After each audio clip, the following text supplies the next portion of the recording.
நீரின்றி வாழ்வே இல்லை உணர்ந்தேனையா, உந்தனின் மாறா அன்பை மறவேனையா.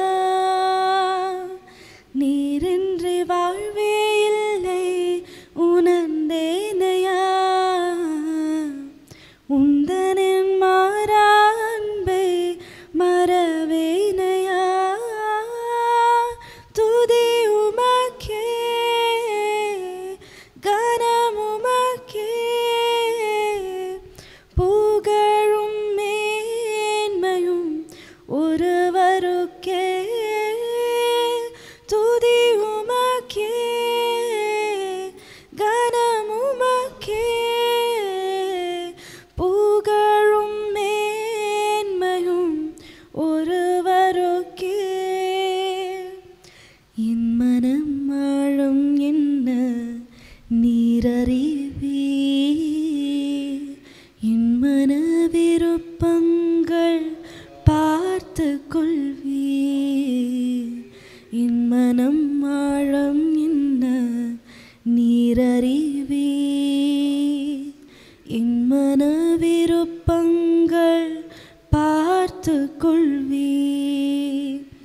ஊழிய பாதைகளில் உடன் வருவி, சோர்ந்திட்ட நேரங்களில் பலன் தருவி. ஊழிய பாதைகளில் உடன் வருவி, சோர்ந்திட்ட நேரங்களில் பலன் தருவி. துதி உமக்கே,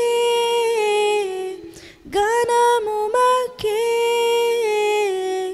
புகழும் மேன்மையும் ஒருவருக்கே. துதி உமக்கே, கனம் உமக்கே, புகழும் மேன்மையும் ஒருவருக்கே. உமக்கே துதி, உமக்கே கனம், உமக்கே புகழ். என் இயேசுவே உமக்கே துதி, உமக்கே கனம், உமக்கே புகழ். என் இயேசுவே உமக்கே துதி, உமக்கே கனம், உமக்கே புகழ். என் இயேசுவே.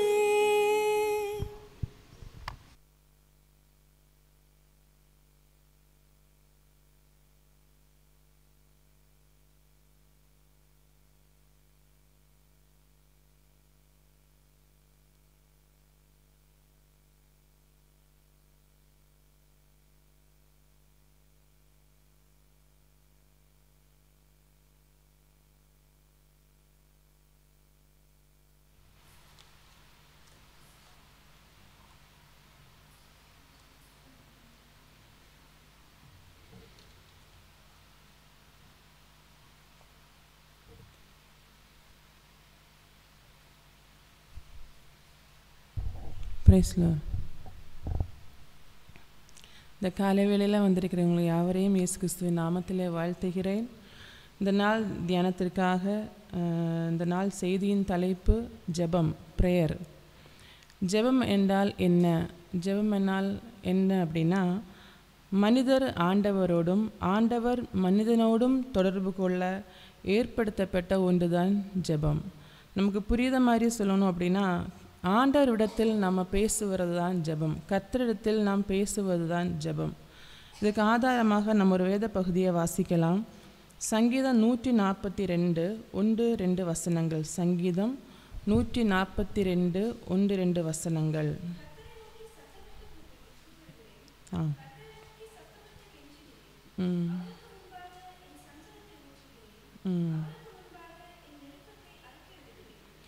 இந்த வசனத்தில் என்ன சொல்லியிருக்கிறது? கர்த்தரை நோக்கி சத்தமிட்டு கூப்பிடுகிறேன், கர்த்தரை நோக்கி சத்தமிட்டு கெஞ்சுகிறேன், அவருக்கு முன்பாக என் சஞ்சலத்தை ஊற்றுகிறேன், அவருக்கு முன்பாக என் நெருக்கத்தை அறிக்கையிடுகிறேன். இந்த வசனங்கள் இது ஒரு தாவீதின் ஜெபம். தாவீது கெபியிலே இருந்தபோது ஆண்டவரை நோக்கி ஜெபித்த ஒரு ஜெபந்தான் இந்த வசனங்கள். தன்னுடைய வேதனைகள் மத்தியிலே கர்த்தரை நோக்கி நம்பிக்கையோடு இந்த இடத்துல தாவீது ஜெபிக்கிறதை நமக்கு பார்க்க முடியும். 1 பேதுரு 5ஆம் அதிகாரத்தினுடைய 7ஆம் வசனத்தில் நம்ம வாசிக்கும்போது 1 பேதுரு 5:7 அவர் உங்களை விசாரிக்கிறவரானபடியால் உங்கள் கவலைகள் எல்லாம் அவர் மேல் வைத்து விடுங்கள் என்று அங்கே எழுதப்பட்டிருக்கிறது. இப்போ நம்ம ஆண்டவர் நம்மை விசாரிக்கிற ஒரு ஆண்டவராக இருக்கிறார். அதனால நம்ம வாழ்க்கையில் என்னெல்லாம் கவலைகள் இருந்தால் கூட அது எல்லாவற்றையும் நாம் அவர் மேல் வைத்து நாம் ஜெபிக்கும்போது நம்முடைய ஜெபங்கள் ஆண்டவர் கேட்டு அதுக்கு பதில் தருகிறவராக இருக்கிறார். 1 தெசலோனியன்ஸில் 5ஆம் அதிகாரத்தினுடைய 17ஆம் வசனத்தில் எழுதியிருக்கிறது, இடைவிடாமல் ஜெபம் பண்ணுங்கள் என்று. இப்போ நம்ம இடைவிடாமல் நம்ம ஜெபம் பண்ணணும் அப்படின்னு சொல்லும்போது நாம் ஒவ்வொரு நொடி பொழுதும் கர்த்தரோடு நம்ம இணைந்திருக்க வேண்டும். கர்த்தருக்கும் நமக்கு ஒரு தொடர்பில் எப்பொழுதும் நம் கர்த்தரோடு தொடர்பிலே இருக்க வேண்டும். ஒரு குறிப்பிட்ட நேரம் என்றல்லாமல் எப்பொழுதும் நாம் இடைவிடாமல் ஆண்டவர்கிட்ட ஜெபித்து கொண்டே இருக்க வேண்டும். எல்லா நேரத்திலும் சூழ்நிலைகள் ஒருவேளை நம்ம வாழ்க்கையில் எதுவாக இருந்தாலும் கர்த்தரோடு நாம் இணைந்திருக்க வேண்டும். ஆமேன். அனுதினமும் நம்ம ஜெபிக்கணும், இடைவிடாமல் நம்ம ஜெபிக்கணும். நான் ஜெபிக்காத ஒரு நாள் கூட நம்ம வாழ்க்கையில் இருக்கவே கூடாது. பைபிளில் ஜெபங்களை குறித்து நிறைய ஜெபங்களை குறித்து சொல்லப்பட்டிருக்கிறது. இன்றைக்கி நம்ம சில ஜெபங்களை குறித்து தியானிக்க போகலாம். முதலாவது விசுவாசமுள்ள ஒரு ஜெபம். விசுவாசமுள்ள ஜெபம். விசுவாசத்தோடு நாம் ஜெபிக்கும்போது கர்த்தர் நம் ஜெபங்களுக்கு பதில் தருகிறதை நம்ம பைபிளில் பார்க்க முடிகிறது. நம்ம வாசித்து பார்க்கலாமா? மத்தேயு 21ஆம் அதிகாரத்தினுடைய 22வது வசனம். மத்தேயு 21:22.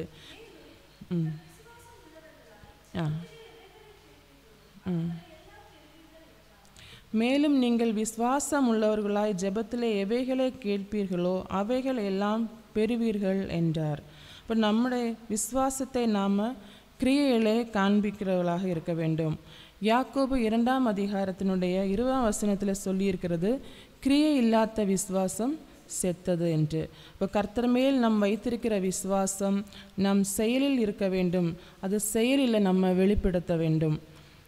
யாக்கோபு 5ஆம் அதிகாரத்தினுடைய 15ஆம் வசனத்தில் சொல்லியிருக்கிறோம், விசுவாசம் உள்ள ஜெபம் பிணியாளியே ரட்சிக்கும் என்று. அப்போ நாம் விசுவாசத்தோடு ஜெபிக்கும்போது வியாதியில் இருக்கிற ஒரு மனுஷனுக்கு அங்கே சுகம் கிடைக்கிறது அந்த வசனங்களில் எழுதியிருக்கிறது.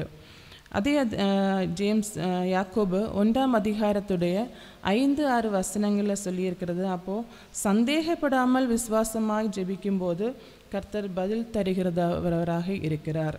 நாம் சந்தேகப்படாமல் ஆனால் கர்த்தரிடத்தில் எதை கேட்போம் என்றால் கூட ஆண்டவர் நம்முடைய விசுவாசமுள்ள ஜெபத்திற்கு பதில் தருகிற நமக்கு வேதாகமத்திலே பார்க்க முடிகிறது. எபிரேயர் 11ஆம் அதிகாரத்தினுடைய 6ஆம் வசனத்தில் சொல்லியிருக்கிறது, விசுவாசம் இல்லாமல் தேவனுக்கு பிரியமாக இருப்பது கூடாத காரியம். அப்போ நம்ம விசுவாசத்தோடு ஜெபிக்கும்போது கர்த்தர் நம்முடைய விசுவாசமுள்ள ஜெபத்துக்கு பதில் தருகிறதை நமக்கு பார்க்க முடிகிறது. ஆபிரகாமை குறித்து ரோமர் 4ஆம் அதிகாரத்தினுடைய 22ஆம் வசனத்தில் சொல்லியிருக்கும், ஆபிரகாம் தேவனை விசுவாசித்தான், அது அவனுக்கு நீதியாக எண்ணப்பட்டது என்று. அதனாலே தான் ஆபிரகாம் விசுவாசிகளின் தகப்பன் என்றும் அழைக்கப்பட்டார். அதே மாதிரி ஹீப்ரு 11ஆம் அதிகாரத்தில் விசுவாச வீரர்கள் பட்டியலில் அவருடைய பெயர் இடம்பெற்றது. நாமும் விசுவாசத்தோடு ஜெபிக்கும் போது ஆண்டவரை விசுவாசிக்கும் போது ஆண்டவர் நமக்கும் பதில் தர போதுமானவராக இருக்கிறார். ஆமென். முதலாவது பார்த்தோம் விசுவாசத்தோடு உள்ள ஜெபம். இரண்டாவது சோர்ந்து போகாமல் நம்ம ஜெபிக்க வேண்டும். அநேக நேரங்களில் நம்முடைய ஜெபங்களுக்கு பதில் வர தாமதித்தால் நம்ம என்ன பண்ணுறோம் அப்படின்னா சோர்ந்து போயிடுறோம்.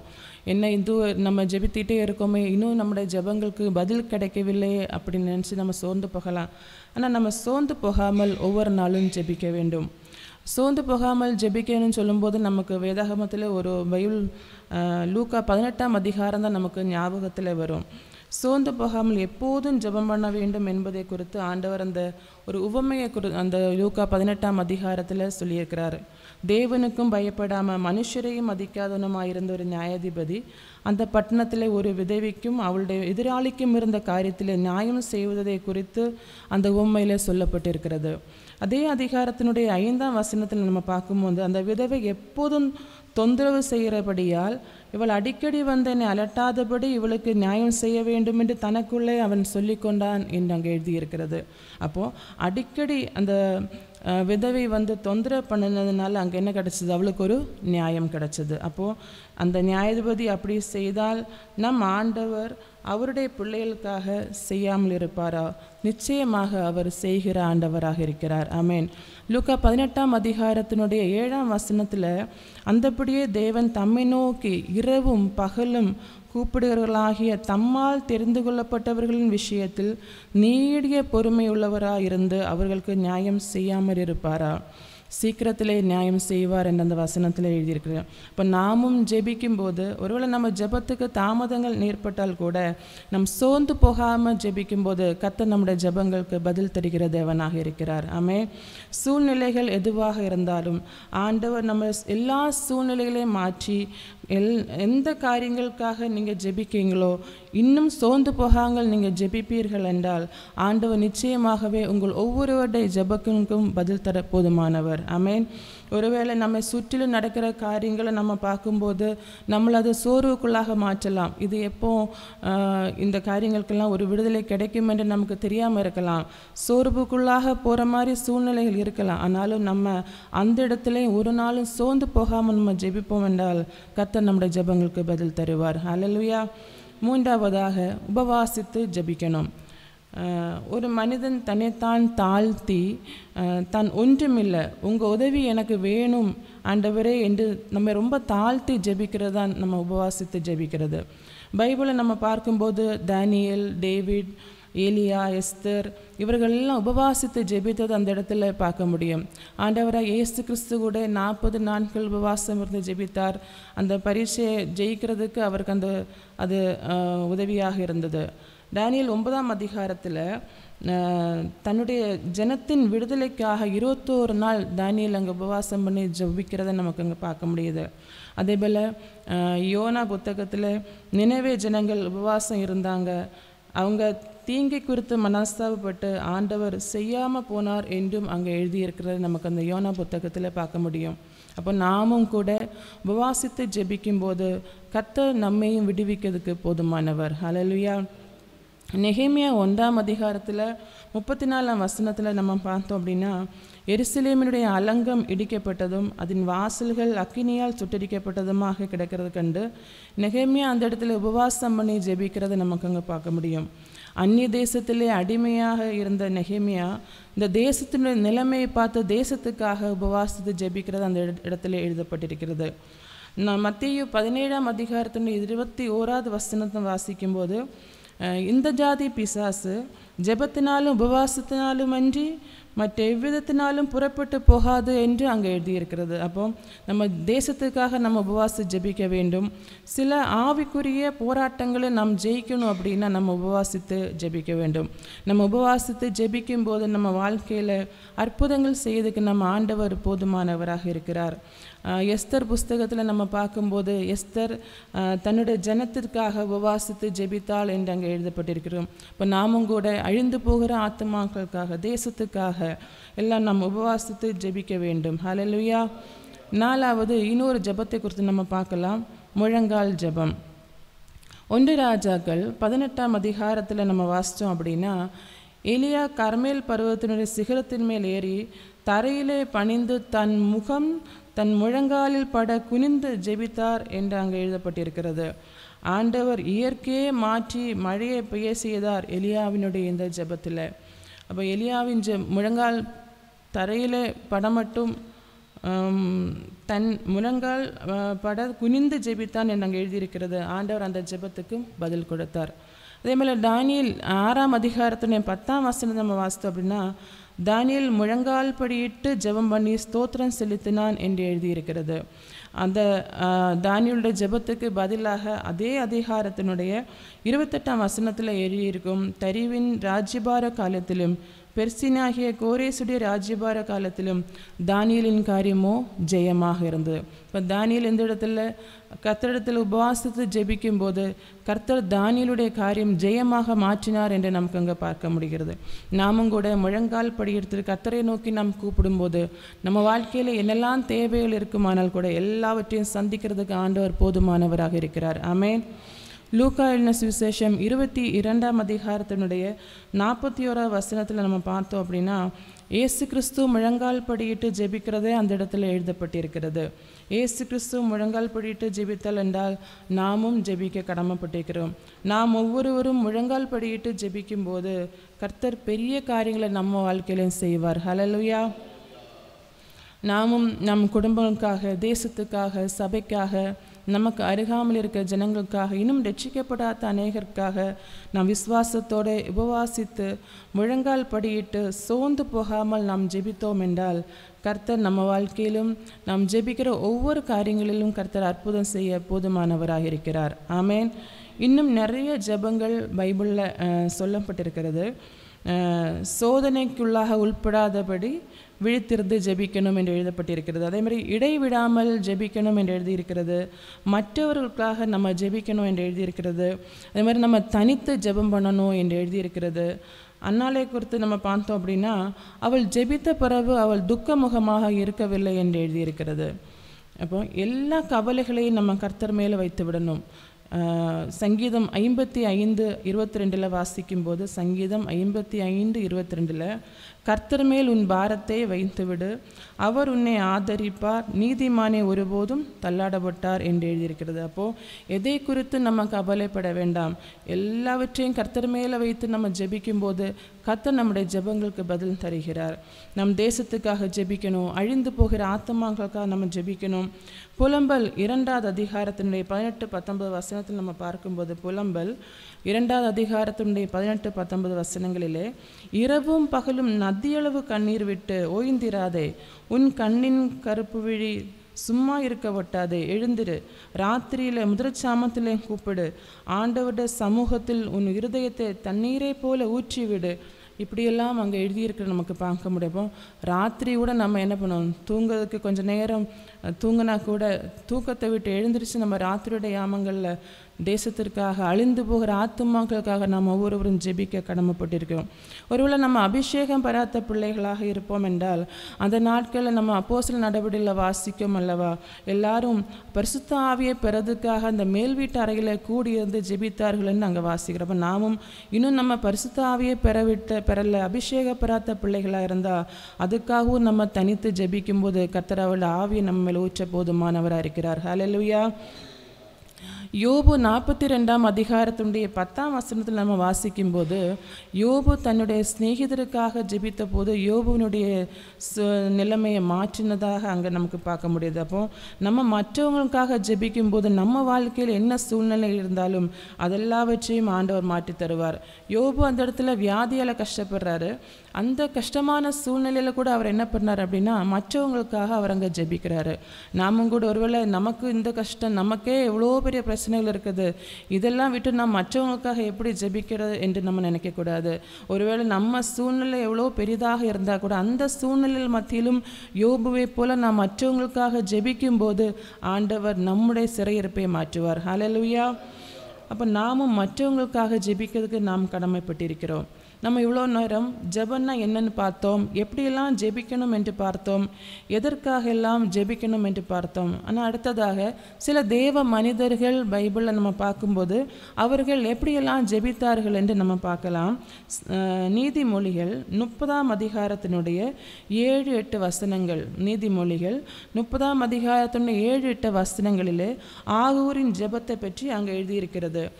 இங்கே ஆகூர் என்ன ஜெபிக்கிறார் அப்படின்னா, ஆண்டவரே உங்ககிட்ட நான் 2 ஜெபம் செய்கிறேன், நான் மரிக்கும் வரை இதை கொடுத்துருங்க என்று ஜெபிக்கிறார். இங்கே ஆகூர் ரொம்ப ஸ்பெசிஃபிக்காக இந்த ப்ரேயர் அங்கே பண்ணுகிறத நமக்கு பார்க்க முடியும். அந்த 8ஆம் வசனத்தில் அவர் சொல்லுகிறார், மாயையையும் பொய் வசனிப்பையும் எனக்கு தூரப்படுத்தும், தரித்திரத்தையும் ஐஸ்வர்யத்தையும் எனக்கு கொடாதிருப்பீராக. அநேக நேரங்களில் நிறைய நேரம் நம்முடைய வாழ்க்கையில் மாயான காரியங்களுக்கு நம்ம இடம் கொடுக்கறதாக இருக்கிறது. நாம் உண்மை உள்ளவர்களாக இருக்க வேண்டும். அப்போதான் கர்த்தரிடத்திலிருந்து ஏதாவது ஒரு ஆசீர்வாதத்தை நாம் பெற்றுக்கொள்ள முடியும். நீதிமொழிகள் 28வது அதிகாரத்தின் 20ஆம் வசனத்தில் எழுதியிருக்கிறது, உண்மையுள்ள மனுஷன் பரிபூர்ண ஆசீர்வாதங்களை பெறுவான். சின்ன சின்ன காரியங்களில் கூட நம்ம பொய் சொல்லக்கூடாது. நாம் உண்மை உள்ளவர்களாக இருக்க வேண்டும். மாயான காரியங்கள் எல்லாம் நம்ம வாழ்க்கையிலிருந்து நம்ம அகற்ற வேண்டும். நாம் உண்மையாக இருந்தால் மட்டும்தான் கர்த்தர் நம்ம வாழ்க்கையில் ஏதாவது ஒரு அற்புதம் செய்யறதுக்கு முடியும். அவர் நம்மை ஆசீர்வதிக்க முடியும். அநேக நேரங்களில் நம்முடைய ஆசீர்வாதங்களுக்கு தடை வேறு யாரும் இல்லை, நம்ம தான் நம்ம ஆசீர்வாதங்களுக்கு தடையாக இருக்கிறோம். கர்த்தருக்கு விருப்பமில்லாத காரியங்களை எல்லாம் மாற்றி நம்ம உண்மையாக நடக்கும்போது கர்த்தரிடத்தில் நம்ம ஆசீர்வாதங்களை பெற்றுக்கொள்வோம். நம்ம குடும்பத்தில் நம்ம உண்மையாக இருக்க வேண்டும். மாயமாலம் நம்மிடத்தில் இருக்கவே கூடாது. இரண்டாவதாக இன்னொருத்தர் ஜெபித்ததை நம்ம பார்க்கலாம். சங்கீதம் 119:34ஆம் வசனத்தில் அங்கே தாவீது சொல்லுகிறார், உணர்வுள்ள இருதயத்தை எனக்கு தாரும் ஆண்டவரே என்று. எனக்கு உணர்வே தாரும், அப்பொழுது நான் உமது வேதத்தை பற்றி கொண்டு என் முழு இருதயத்தோடும் அதை கை கொள்ளுவேன் என்று தாவீது சொல்லுகிறார். இங்கே உணர்வுள்ள இருதயம் நமக்கும் தேவை. ஹல்லேலூயா. எனக்கு என் குடும்பத்திற்கு என்று இல்லாமல் ஒரு கஷ்டப்படுகிற அவங்களுடைய கஷ்டத்தை நம்மக்கிட்ட சொல்லுவாங்கன்னு இருக்கட்டுமே, அதை கேட்க நமக்கு ஒரு உணர்வுள்ள இருதயம் வேணும். இல்லை நம்ம தான் கஷ்டத்தில் இருக்கோம் அப்படி இல்லாமல் யாராவது நம்மகிட்ட அந்த கஷ்டத்தை அவங்களுடைய கஷ்டங்கள் நம்மகிட்ட சொல்லும்போது நமக்கு ஒரு உணர்வுள்ள இருதயம் வேணும். உணர்வில்லாத அவருடைய இருதய இருடடைந்தது என்று வசனத்தில் சொல்லியிருக்கிறது. இப்போ நாம் உணர்வுள்ள பிள்ளைகளாக இருந்து நாம் மற்றவர்களுக்காக ஜெபிக்க வேண்டும். மூன்றாவது, மோசேயின் ஜெபத்தை குறித்து சங்கீதம் 90:12 சொல்லியிருக்கிறது. சங்கீதம் 90:12 மோசே சொல்கிறார், நாங்கள் ஞான இருதயம் உள்ளவர்களாகும்படி எங்கள் நாட்களே என்னும் அறிவை எங்களுக்கு போதித்தருளும். இங்கே மோசே என்ன ஜெபித்தார் அப்படின்னா, நாட்களே என்னும் அறிவை எங்களுக்கு தாரும் என்று ஆண்டவரிடத்தில் அவர் கேட்கிறார். இப்போ நம்ம வாழ்க்கையில் வீணாக நடக்காமல் புத்தியாக நம்ம நடந்து கொள்ள வேண்டும். கர்த்தருக்கு பிரியமாக நம்ம வாழ்நாட்களை நாம் செலவழிக்க வேண்டும். ஒரு கதையை போல வாழ்நாட்களை கழித்து போடக்கூடாது. பூமியில் நம்ம வாழ்க்கிற இந்த கொஞ்ச நாட்கள் ஆண்டவருக்கு என்று நாம் வாழ வேண்டும். ஹல்லேலூயா. எபேசியர் 5ஆம் அதிகாரத்தினுடைய 16வது வசனத்தில் எழுதியிருக்கிறது, நாட்கள் பொல்லாதவைகள் ஆனால் காலத்தை பிரயோஜனப்படுத்திக் கொள்ளுங்கள். இப்போ வீணான காரியங்களில் நம்ம நேரத்தை செலவிடாமல் ஆண்டவருக்காக பயனுள்ள நாட்களாக நம்மளுடைய ஒவ்வொரு நாட்களையும் நம்ம இருக்க வேண்டும். நாலாவதாக 1 நாளாகமம் 4ஆம் அதிகாரத்தினுடைய 10ஆம் வசனத்தில் யாபேசுடைய ஒரு ஜெபத்தை அங்கே நமக்கு பார்க்க முடியும். யாபேஸ் அங்கே என்ன சொல்கிறார் அப்படின்னா, யாபேஸ் இஸ்ரவேலின் தேவனை நோக்கி, தேவரீர் என்னை ஆசீர்வதித்து என் எல்லையை பெரிதாக்கி உமது கரம் என்னோடு இருந்து தீங்கு என்னை துக்கப்படுத்தாதபடிக்கு அதற்கு என்னை விலக்கி காத்தருளும் என்று கேட்டுக்கொண்டான். அவன் வேண்டிக் கொண்டதை தேவன் அருளினார். இங்கே யாபேசினுடைய ஜெபத்திற்கு ஆண்டவர் பதில் கொடுத்துற நமக்கு பார்க்க முடியும். அவனுடைய தாய் ஒருவேளை அவனை துக்கம் என்று அவனுக்கு அர்த்தமுள்ள பெயரிட்டால் கூட அவனுடைய சகோதரர்கள் மத்தியில் கர்த்தர் யாபேசை ஆசீர்வதித்ததாக நமக்கு அங்கே பார்க்க முடிகிறது. அடுத்ததாக எலிசாவுடைய ஒரு ஜெபத்தை குறித்து நம்ம பார்க்கலாம். 2 ராஜாக்கள் 2ஆம் அதிகாரத்தினுடைய 9ஆம் வசனத்திலே எலிசாவுடைய ஜெபத்தை பற்றி சொல்லியிருக்கும். உம்மிலுள்ள ஆவியினுடைய வரம் எனக்கு ரெட்டிப்பாய் கிடைக்கும்படி அங்கே எலிசா ஜெபிக்கிறத நமக்கு அந்த அதிகாரத்தில் அந்த வசனத்தில் பார்க்க முடியும். இங்கே எலிசா ரெட்டித்தனையான வரம் வேண்டும் என்று ஜெபிக்கிறார். நாமும் கூட இந்த பூமியிலுள்ள ஆசீர்வாதங்களுக்கு மட்டுமல்ல நம்ம ஜெபிக்க வேண்டியது, ஆவிக்குரிய மேலான ஆசீர்வாதங்களுக்காகவும் நாம் ஜெபிக்க வேண்டும். எலிசா அந்த ரெட்டிப்பான வரத்தை அவன் ஜெபித்தது போல பெற்றுக்கொண்டான். எலியா செய்த அற்புதங்கள் கூட ரெட்டித்தனையான அற்புதங்கள் அந்த இடத்துல எலிசா செய்கிறத நமக்கு பைபிளில் பார்க்க முடியும். இன்னும் நிரம்ப தேவ மனிதர்கள் பைபிளில் ஜெபம் பண்ணுறது அநேக காரியங்களை சொல்லியிருக்கிறது. ஆபிரகாம் லோத்தினுடைய குடும்பத்துக்காக ஜெபிக்கிறார். மோசே தன்னுடைய சகோதரி மிரியாமுக்காக ஜெபிக்கிறார். எசேக்கியா ராஜா வியாதிப்பட்ட போது வியாதியிலிருந்து சுகம் பெறுவதற்காகவும் அவருடைய ஆயுசு நாட்களுக்காக ஜெபிக்கிறார். எல்லா ஜெபங்களுக்கும் கர்த்தர் பதில் கொடுத்தார். ஆமென்.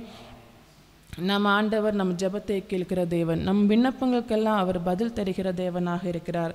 நாமும் ஜெபிக்கும் போது நம்முடைய ஜெபங்களுக்கும் ஆண்டவர் ஒவ்வொரு நாளும் பதில் தருவார். ஒவ்வொரு நாளும் அனுதினமும் நம் ஜெபிக்க வேண்டும். நம்ம ஜெபிக்காத நாட்களே நம்ம வாழ்க்கையில் இருக்கக்கூடாது. அதிகாலையினாலும் சரி, ராத்திரி நேரங்கள்னாலும் சரி, இரவு நேரங்கள், பகலில் எப்போல்லாம் உங்களுக்கு டைம் கிடைக்கும் எல்லா நேரங்களும் நம்ம ஜெபிக்க வேண்டும். ஆண்டவர் நம்மையும் அப்படியே வழி நடத்துவாராக.